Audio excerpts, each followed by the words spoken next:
You're coming to the UK in a couple of weeks, which I hadn't realised Yeah, until man, you I'm told me. excited about. It's my first time coming to the UK since I wrestled my last match there at Capital Carnage, back in 1998, that 98. was. Yes, yes. It's funny, a lot of people were asking about that particular match. We might get to it in the time we have. We may get to it. Yeah, it was very unusual, right? Ah, Quite the finish. put it this way, I was 12, and I think there was a certain bit where I wore out the pause button on that, let me tell you. Do you know what? Just because you brought it up, and I'm not sure you've ever spoke about it publicly. I mean, I'm sure you have, but how did that get greenlit in the UK when it probably wouldn't have got greenlit in the America at the time?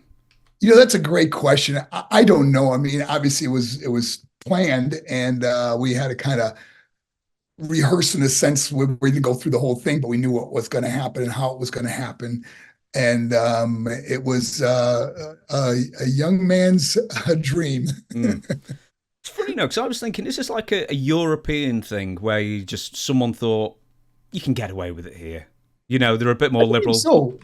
You guys seem a lot more free than some of our restrictions on women that are topless and things like that. So I think that's maybe the thought behind it was no one's going to really be bothered by it, or no one's going to care. Do you know, just for people who don't know what we're talking about, can you sort of go through the day of, in fact, what we're talking about, we're being a bit vague here, but can you talk us through that creative that was given to you and Jackie that day? I mean, I don't remember the exact finish. I just know that Jackie was on the shoulders of who we were wrestling. Was it Christian, or I'm trying to remember who was our the tag team partner of Sable. I think it was Christian. No, no, or yeah, I think it was Christian.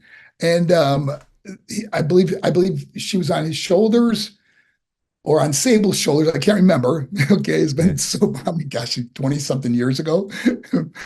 uh, and she got her shirt ripped off, and she obviously didn't have no bra on or anything, and she was open to the world at that point. And it was quite controversial. I mean, they blocked it out in the United States more, but I think live and on the tape, it's there still. It was a memorable. Apart from that, and Vinnie Jones being part of it, I think that's the two most memorable bits of that show. And that was your last match as well, I believe, with the That was WWF ever. with WWF. Yes, it was my last match. And I still had 3 years left on my guaranteed contract, and I walked away on well over $1 million, and was was really, I don't know, just, and it was such a weird feeling because it was like feeling like a sense of just relief that it was over. Flying home from the UK, and getting ready to start our lives over again. My ex-wife Sable and I were getting ready to start our lives. We had plenty of money, and we were ready to just enjoy life, and pursue other things in life. And it doesn't always go the way we planned, but or the way I planned, but it's all good, man. I tell you, it's like I said, this has been an incredible journey for myself. Of number one, learning so much about myself, but living without bitterness, resentment, and unforgiveness, man. I gotta tell you, and sometimes the hardest person to forgive is ourselves. Mm. But when you do, man, oh my gosh, it's like almost like God assigns people in your life, and you just, doors are opened, and joy comes in, and you meet the right person, you fall in love again, and all these amazing things happen in life. So don't ever give up, but don't live with bitterness, resentment, or unforgiveness in your life, because it really is a cancer that destroys you. And people say to me all the time, they go, Mark, how do you know when you have forgiven someone? And I say it's easy. When somebody mentions their name, you don't get angry anymore. You just wish them the best. Mm.